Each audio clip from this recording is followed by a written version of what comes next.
On se retrouve pour un nouveau format. Alors, vous voyez, ça c'est mon portefeuille Bucks, un portefeuille dans lequel j'investis régulièrement. J'investis notamment en vous demandant de choisir pour moi des actions. J'essaie d'investir également dans des ETF chaque semaine. Et quand vous voyez, ce portefeuille va très bien. J'ai toutes mes positions quasiment qui sont dans le vert. Et c'est pas le moment que je préfère pour investir. Moi, vous savez, je préfère investir quand les marchés se fracassent. Mais il y a encore des bonnes opportunités en attendant que ça rebaisse. Et donc, la position que j'ai envie de renforcer, c'est mon ETF qui investit dans la zone Pacifique, dans des entreprises avec des hauts standards ESG. Et je vais profiter du fait que c'est encore dans le rouge pour pouvoir renforcer ma position là-dessus. Et donc vous voyez, c'est une chaîne interactive parce que vous choisissez des positions pour moi, parce que je vous sollicite pour tout un tas de choses. Et je voudrais qu'on franchisse un cap dans cette interactivité parce que je suis souvent en train de vous montrer mon portefeuille, mais ça peut être intéressant que vous nous montriez votre portefeuille. Voilà. C'est l'idée que j'ai eue pour ce nouveau format. Et donc l'idée, c'est que j'ai créé une adresse email que vous avez sous cette vidéo. Et en m'envoyant un mail à cette adresse, ce que je vous demande de faire, c'est de m'expliquer quel est votre objectif dans l'investissement, pourquoi est-ce que vous investissez et comment est-ce que vous comptez investir. Et je vous propose de me mettre des captures d'écran de votre portefeuille Bucks ou un autre portefeuille éventuellement. Et ce que je vais faire, c'est que je vais regarder tout ça avec vous et ça va nous permettre de devenir tous de meilleurs investisseurs. Et on a tous intérêt à devenir de meilleurs investisseurs parce que plus il y aura de gens qui vont commencer à investir et à le faire bien, et plus nous serons entourés de gens riches et intelligents. On a envie d'un monde plus riche, c'est pour ça qu'on est là. Alors, pour ce premier épisode, on va se plonger dans le portefeuille de Christophe. Christophe qui débute dans ce monde de l'investissement et qui a élaboré toute une stratégie, et je vais vous dire très honnêtement ce que j'en pense. C'est parti. Alors, voici ce que nous dit Christophe. Bonjour, je me suis lancé sur Bucks 0, vous m'avez motivé. J'ai imaginé une stratégie que je vais essayer, investir dans des éditeurs de jeux vidéo lorsqu'ils sortent des gros jeux. Je prends l'exemple de Activision Blizzard qui a sorti le jeu Call of Duty en 2019. Ce jeu a cartonné et a rapporté beaucoup de chiffres d'affaires. On le voit sur le graphique en bourse. En octobre sort le prochain Call of Duty et je pense qu'il aura le même impact. En 2023 sort le jeu Diablo 4, Activision Blizzard aussi, et il est aussi très attendu par la communauté. En gros, je me servirai de l'agenda de sortie des gros jeux pour acheter au même moment. En ce moment, leur jeu Diablo Immortal cartonne, ce qui m'a aussi poussé à commencer à investir chez eux. C'est une stratégie que j'ai imaginée spontanément et que j'aimerais tester. Merci pour vos vidéos, elles sont très inspirantes. Et donc tu nous mets également ton portefeuille, tu es en petite plus-value sur Activision Blizzard et tu as investi une toute petite somme pour le moment, mais l'important c'est de se lancer, donc c'est déjà très bien que tu aies commencé et tu as investi 31 € avec une petite plus-value déjà.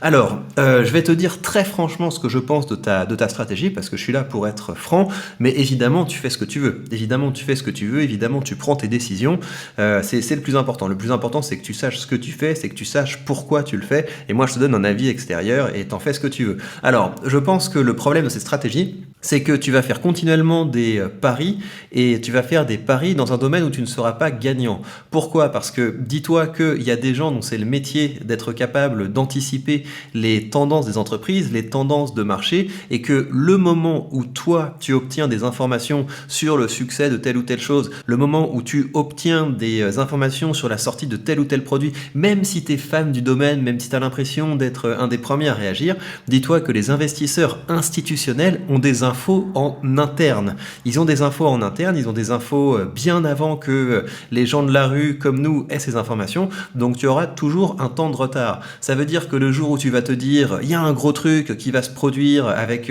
telle entreprise qui sort tel nouveau jeu, dis-toi que dans les cours auxquels tu vas acheter l'action, cette bonne nouvelle sera généralement prise en compte. Donc ne parie jamais sur le fait que tu es plus intelligent que les autres, ne parie jamais sur le fait que tu es capable d'identifier avant les autres des opportunités parce que tu connais un secteur. Peut-être que c'est vrai, hein, mais honnêtement, je pense qu'il y a des gens dont c'est le métier. Ces gens ont non seulement les informations avant les autres, mais ils ont des modèles très complexes et beaucoup plus sophistiqués que nos petits cerveaux pour pouvoir être capables de faire ces calculs. Donc moi, ce que je te conseille, c'est... Enfin, je te donne pas de conseils, évidemment, tu fais absolument ce que tu veux, je suis pas là pour te donner des conseils. Ce que je dirais, moi, si j'étais à ta place, c'est que tu as une passion, c'est très bien. Donc tu as une passion, fonce là-dedans. Tu peux te diversifier avec Microsoft, parce que Microsoft, il y a la Xbox derrière, et quand tu investis dans Microsoft, bah, tu investis dans quelque chose qui est quand même déjà super diversifié. Regarde un petit peu les finances de Sony. Sony, c'est pas une mauvaise boîte, hein. Je crois que c'est une entreprise qui est assez solide, qui verse un dividende sympa, donc ça peut valoir la peine de regarder ça. Donc tu vas avoir une partie partie de ton portefeuille passion, mais franchement, hein, à côté de ça, investis dans un ETF. À côté de ça, t'investis dans l'ETF du SP500, comme ça tu te prends pas la tête, comme ça tu sais que tu as une partie de ton cash qui va pas s'envoler, voilà, ça va grandir tranquillement, et à côté de ça, tu t'amuses. À côté de ça, tu suis ta passion, à côté de ça, tu testes ta stratégie, et tu reviens nous voir dans 6 mois, dans un an, pour nous dire comment ça se passe. En tout cas, c'est super que tu aies commencé à investir, vraiment félicitations, mais fais attention, hein, tu commences à investir, tu as une stratégie qui est une stratégie d'essayer d'anticiper certains mouvements de marché, c'est une stratégie de haut niveau, donc vois si c'est tout à fait calibré, vois si c'est vraiment à ta portée. C'est très bien que tu aies eu cette idée, c'est une idée qui est très belle sur le papier, mais vraiment quand tu connais un petit peu le monde de la finance, tu commences à comprendre que on a toujours un temps de retard et que la manière la plus sûre d'investir, c'est quand même d'investir de façon diversifiée dans des choses qui, bah voilà, tu vas pas être capable de battre le marché, mais tu vas peut-être être capable de faire aussi bien que le marché, et c'est quand même vraiment très bien. Donc en tout cas, bravo pour t'être lancé, c'est super que tu aies une passion pour les jeux vidéo, ça va te permettre de suivre un secteur de très près et d'être passionné par l'activité également financière de ce secteur, et voilà, bah, je te propose de nous donner des nouvelles. Mais à ce stade, ce que je vois aussi qui est très important, c'est de commencer à investir un peu régulièrement. Là, tu vois, tu es au tout début de ton parcours d'investissement, imagine que tu fasses un gros coup, imagine qu'effectivement Activision Blizzard fasse 100%, tu vois, je pense pas que ça va faire 100%, mais imagine qu'Activision Blizzard, ou que tu chopes une entreprise qui fasse 100%, bah si tu as 10 euros dedans, tu as gagné 10 balles, quoi. Donc l'objectif, c'est aussi de faire de l'investissement une habitude, de commencer à investir régulièrement, et c'est comme ça que tu vas pouvoir en bénéficier et avoir des retours. Super, en tout cas, j'étais très heureux d'avoir ton message, ta stratégie est très intéressante. Vraiment, hein, je dis pas que ta stratégie est une mauvaise stratégie, c'est très intelligent ce que tu nous dis,